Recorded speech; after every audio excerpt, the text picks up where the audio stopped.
Hello everyone, this is Navdeep Kaur, Managing Director, Encourage Center of Excellence.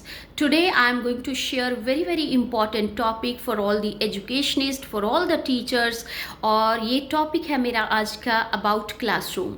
Classroom क्या होता है, क्या types होती हैं क्लासरूम की, और अगर टाइप्स होती हैं तो प्रॉबेबली कितनी टाइप्स हो सकती हैं, कौन सी बेस्ट है, कौन सी लीस्ट हो सकती है, तो इसके बारे में मैं आज की इस वीडियो में बात करूंगी. Dear all, first of all if we will talk about classroom, तो क्लासरूम एक ऐसी जगह होती है जहाँ पे एक टीचर स्टूडेंट का बॉन्ड क्रिएट होता है, या आप कह लीजिए एक ऐसी जगह जहाँ पे टीचर अपने बच्चों को ज्ञान प्रोवाइड करता है, उनकी नॉलेज एनहांस करता है. बच्चों को जिस जगह पे पढ़ाया जाता है that place is called classroom.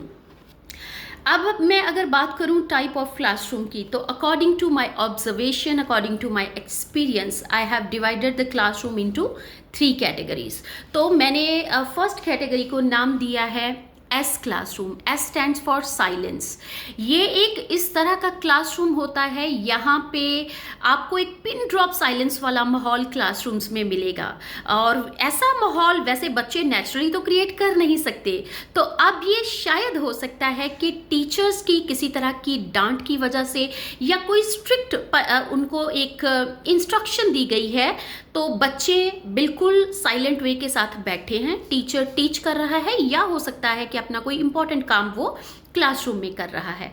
अब इस तरह के क्लासरूम में बच्चों की आंखें तो आपको खुली मिलेंगी, लेकिन बच्चों का ब्रेन प्रॉपरली इन्वॉल्व या टीचर्स की टीचिंग में वो इंटरेक्ट नहीं हुआ होता.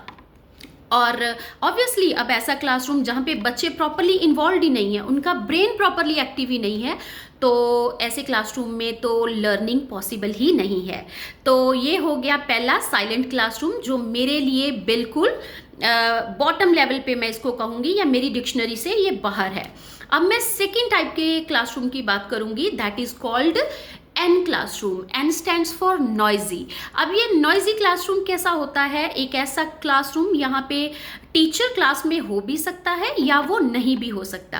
तो इस तरह के क्लासरूम में बच्चे बहुत ज़्यादा शोर कर रहे हैं एक दूसरे के साथ, में भी दे आर फाइटिंग, या वो किसी तरह का किसी को हार्म भी कर सकते हैं, बिकॉज बच्चे हैं, नहीं पता चलता उनको. तो टीचर्स की अगर प्रेजेंस में देखूं, तो टीचर्स किसी अपने काम में कोई अपना टास्क कंप्लीट कर रहा है, माइट बी, तो बच्चे बातें कर रहे हैं, एक जगह से दूसरी जगह पे मूव कर रहे हैं. तो इस तरह की क्लासरूम्स में सम टाइम बच्चे काफ़ी ज़्यादा क्रिटिकल प्रॉब्लम्स भी क्रिएट कर सकते हैं. तो ये नॉइजी क्लासरूम मेरे लिए बिल्कुल भी अच्छा क्लासरूम नहीं माना जाता. अब आ गया मेरा फेवरेट टाइप ऑफ क्लासरूम, उसको मैंने नाम दिया है अपनी इस थर्ड कैटेगरी में, that is called a classroom. A stands for active classroom. अब ये एक्टिव क्लासरूम क्या होता है? एक ऐसा क्लासरूम यहाँ पे बच्चे और टीचर्स प्रॉपरली एक दूसरे के साथ इन्वॉल्व हैं, एक अच्छी इंटरेक्टिव टीचिंग लर्निंग चल रही है. ये टीचिंग लर्निंग एक्टिविटी बेस्ड हो सकती है, गेम्स बेस्ड हो सकती है, या किसी तरह का ऐसा मेथड जो बच्चों का बहुत ही फेवरेट है, तो टीचर्स वो मेथड यूज़ कर रहा है जिसमें बच्चे प्रॉपरली इन्वॉल्व हैं, बिजी हैं. अब बच्चों की आंखें तो खुली हैं डेफिनेटली, लेकिन बच्चों का ब्रेन भी 360 डिग्री लेवल पे काम कर रहा है, बच्चे प्रॉपरली इंटरेक्ट होकर सीख रहे हैं. तो ये है हमारा 21st सेंचुरी का क्लासरूम, और इस तरह के क्लासरूम का जो आउटपुट होता है वो बहुत ही बेस्ट होता है. तो आई डू होप कि आपका क्लासरूम, ये मेरे वाला favourite classroom that is A for active classroom होगा. तो अब this is up to you कि आप देखिए कि आपका क्लासरूम किस कैटेगरी में आता है. Thank you so much.